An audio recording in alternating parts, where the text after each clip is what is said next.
यहाँ पर मॉलिक्यूल हमने क्या पढ़ा है, मॉलिक्यूल क्या होता है, मॉलिक्यूल क्या होता है, molecule the smallest particle of a substance that has all of the physical and chemical properties of substance.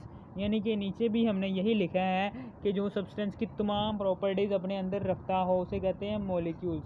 और ये मॉलिक्यूल्स हमने पीछे पढ़ा था ये भी कि molecules are made up of one or more atoms. Okay, ठीक है। अब मॉलिक्यूल की एग्जांपल्स भी हमने कुछ थोड़ी बहुत ही पढ़ी थी कि ऑक्सीजन की, ऑक्सीजन मॉलिक्यूल जो सा है उसको हम O2 से ज़ाहिर करते हैं। हाइड्रोजन, ऑक्सीजन, हमने सब कुछ पढ़ा है। ये O2 H2, ठीक है ना, ये मॉलिक्यूल है। होमो, हमने पीछे पढ़ा है कि होमो न्यूक्लियर और हेट्रो न्यूक्लियर, ठीक है ना, मॉलिक्यूल्स के बारे में, ठीक है ना, 3 टाइप्स। और फिर उसके बाद अब इसके टाइप्स भी हैं, हमने सब कुछ पढ़ लिया था। Smallest unit of a substance shows all properties of substance, ठीक है ना, हर चीज़ हमने पढ़ी हुई है कि ये हर चीज़ ओके हो गया। अब ये मोनोएटॉमिक क्या होता है, मोनोएटॉमिक क्या होता है, a molecule consist of only one atom are called monoatomic. Helium, neon, तमाम नोबल गैसेज जो सी हैं पीरियोडिक टेबल के एंड पर जो सा पहला ग्रुप है, ठीक है ना, ये helium, neon, argon, xenon, krypton, hadron, ये सारी की सारी जितनी भी हैं ये मोनोएटॉमिक हैं, सिर्फ एक ही एटम रखती हैं।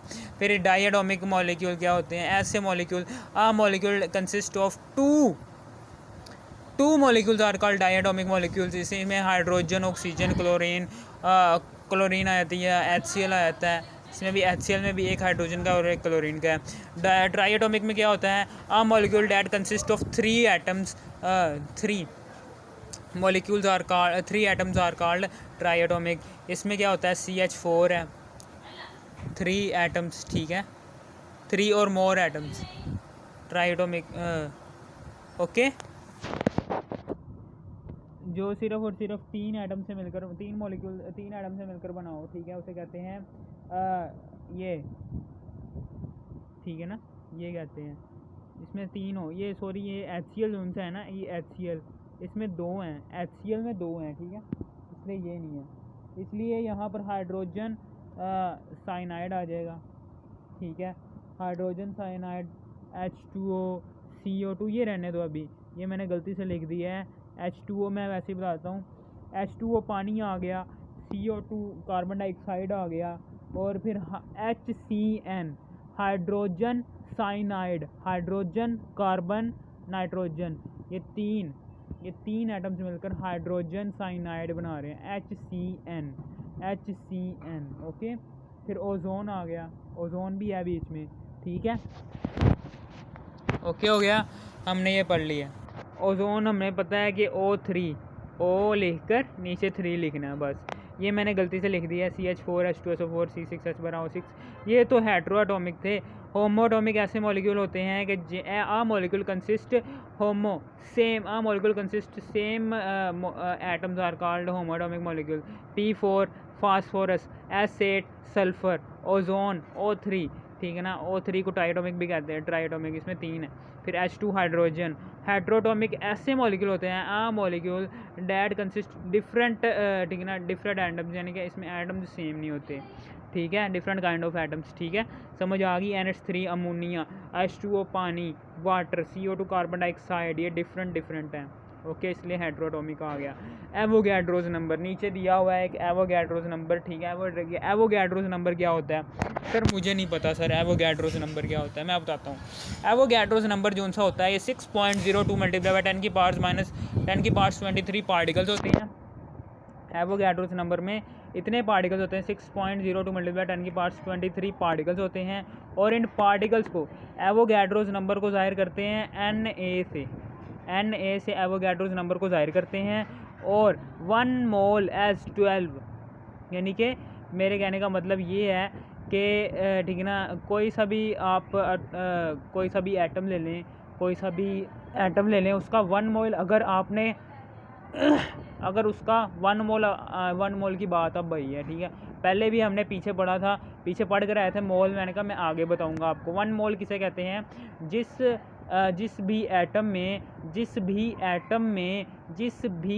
में 6.02 मल्टीप्लाई बाई 10 की पावर 23 पार्टिकल्स होंगे तो समझ लो वो 1 मोल होगा, 1 मोल एज 12 एज ठीक है ना। मिसाल के तौर पर मैंने यहाँ पर एग्जांपल भी लिखी है कि अगर 1 दर्जन अंडे होंगे ना हमारे पास तो 12 के बराबर हैं। 1 दर्जन का है 12, 1 दर्जन का मतलब क्या है 12। इसी तरह 1 mole of any particle of a substance of a compound of a molecule of ठीक है जो कुछ भी होगा, 1 mole of a substance, 1 mole of a compound, 1 mole of a molecule, 1 mole of a atom, ठीक है ना, ठीक जो कुछ भी होगा 1 मोल आप किसी भी साथ लिखा होगा, मॉलिक्यूल के साथ 1 मोल लिखा है जी, ठीक है, या फिर उसके साथ सब्सटेंस के साथ 1 मोल लिखा है, कंपाउंड के साथ 1 मोल लिखा है, फार्मूला यूनिट्स के साथ 1 मोल लिखा है, फार्मूला मैस के साथ 1 मोल लिखा है, मॉलिक्यूलर मैस के साथ 1 मोल लिखा है, या फिर उसके साथ 1 मोल लिखा है, ये मैं मॉलिक्यूलर मैस के साथ 1 मोल लिखा है, या फिर उसके साथ क्या नाम है उसका एम्पिरिकल फार्मूला यूनिट्स के साथ 1 मोल लिखा है, फार्मूला मैस के साथ 1 मोल लिखा है, ठीक है। 1 मोल का मतलब सिर्फ एक ही है कि उस सब्सटेंस में, उस कंपाउंड में, उस मॉलिक्यूल में, उस एटम में, उस फार्मूला यूनिट में, उस फार्मूला मैस में, उस मॉलिक्यूलर मैस में, उस मॉलिक्यूलर ठीक है ना, उस एम्पिरिकल यानी कि उस फार्मूला यूनिट में जितने भी पार्टिकल्स होंगे वो इसके बराबर होंगे। समझ आ गई?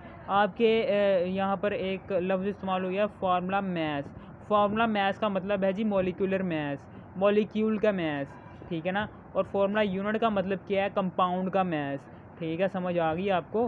कुछ भी नहीं है, ये बस नाम ही चेंज हुए हैं, ठीक है ना। जहाँ पर भी मॉलिक्यूलर मैस का जिक्र आ जाए समझ लेना फार्मूला मैस है वो, ठीक है। समझ आ गई? अगर किसी भी सब्सटेंस को, मैं फिर दोबारा आपको बता दिया मैंने, जहाँ कहीं भी ठीक है ना, किसी भी substance, compound, formula unit, formula mass के साथ अगर आपको ये 1 मोल लिखा आ जाए तो समझ लेना कि उस सब्सटेंस, उस कंपाउंड का जो सा उसमें पार्टिकल्स जितने भी होंगे वो इतने होंगे, ठीक है। यहाँ पर मैंने नीचे लिखा भी है 1 मोल ऑफ कार्बन का मतलब क्या है? 1 मोल ऑफ कार्बन का मतलब है जी 6.02 मल्टीप्लाई 10 की power 23 particles of carbon. 1 mole of H2O का मतलब है जी 6.02 मल्टीप्लाई 10 की पावर 23 ऑफ H2O पार्टिकल, ठीक है ना। NaCl 1 मोल ऑफ NaCl का मतलब है 6.202 मल्टीप्लाई 10 की पावर 23 ठीक ना पार्टिकल्स ऑफ NaCl। कुछ भी नहीं है ये। इसकी जगह अगर 1 मोल ऑफ सब्सटेंस, कोई भी सब्सटेंस आ जाए, ठीक है, कोई भी compound, atom, molecule, formula unit, formula mass, molecular mass, ठीक है ना, कुछ भी आ जाए, आपने सिर्फ और सिर्फ ये पार्टिकल्स लिख देने और आपने बता देना है कि ये मॉलिक्यूल, ये एटम, ये मॉलिक्यूल, ये एटम, ये कंपाउंड, ठीक है ना, इतने पार्टिकल्स के बराबर हैं।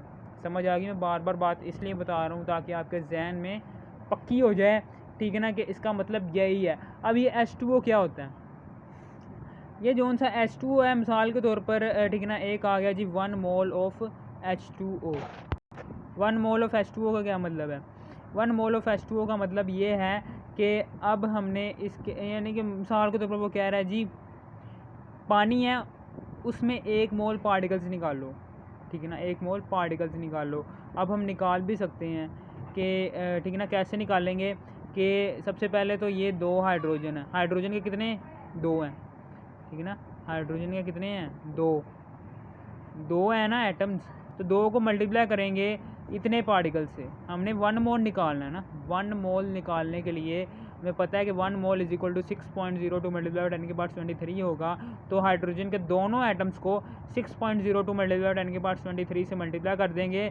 फिर ये बीच में कुछ भी नहीं है, बीच में एक स्पेस आ रहा है, स्पेस का मतलब मल्टीप्लाई का निशान नहीं, स्पेस का मतलब जहाँ पर भी आएगा प्लस का निशान है, ठीक है ना। ऑक्सीजन के साथ कुछ भी नहीं लगा हुआ, इसका मतलब है 1 है वहाँ पर। अब उस 1 को मल्टीप्लाई करेंगे, ठीक ना, 1 मोल में कितने पार्टिकल्स होते हैं, 6.02 मल्टीप्लाई बाय 10⁻23। अब उसके बाद इस 6.02 को मल्टीप्लाई करेंगे 2 के साथ। जब 6 ठीक ना, पहले हम 10⁻23 कॉमन लेंगे इन दोनों में से, क्योंकि ये दोनों कॉमन आ रहा है। 10⁻23 कॉमन लिया, ब्रैकेट डाली, 2 × 6.02 प्लस 6.02। अब उसके बाद इसको इसके साथ मल्टीप्लाई करेंगे और फिर जो सा आंसर आएगा उसको इसके साथ जमा करेंगे और ये आंसर आ जाएगा। और ये हमारे पास पॉइंट है, ये पॉइंट हमेशा पहली रकम के बाद आता है, तो 1.806 मल्टीप्लाई बाय 10⁻24। अब ये दाएं से बाएं आया, कहाँ से आया, दाएं से बाएं तरफ आया है, यानी कि दाएं से बाएं तरफ आएगा तो हमेशा पॉजिटिव, 23 में प्लस करेंगे 1। जितने रकमों को फलांग कर आएगा ना, समझ लेना कि आपने उतनी रकमें ही उसमें ऐड करनी है 10 की पावर में। एक रकम को फलांग कर आया तो 23 + 1 तो 24 आ जाएगा। बस समझ आ गई आपको। अब उसके बाद आगे 1 मोल ऑफ NaCl हमने निकालना है। इसका मतलब क्या है, हमें सबसे पहले सोडियम है, सोडियम ठीक ना, सोडियम NaCl किस में टूटेगा, Na++ Cl नेगेटिव। अब ये 1 मोल ऑफ Na है। अब इस Na को में ठीक ना 6.02 मल्टीप्लाई 10⁻23 है। फिर इस क्लोराइड में मोल कितने हैं, 6.02 मल्टीप्लाई 10⁻23 पार्टिकल्स हैं, ठीक है ना। अब 6.02 यहाँ पर कॉमन लेंगे और 10⁻23 जो सा है ये कॉमन लेंगे, ठीक है, क्योंकि यही तो कॉमन आ रहा है। फिर 6.02 प्लस 6.02 10⁻23 बाहर आ जाएगा। फिर इन दोनों को जमा करेंगे, ये आ जाएगा 12.04 मल्टीप्लाई बाय 10⁻23।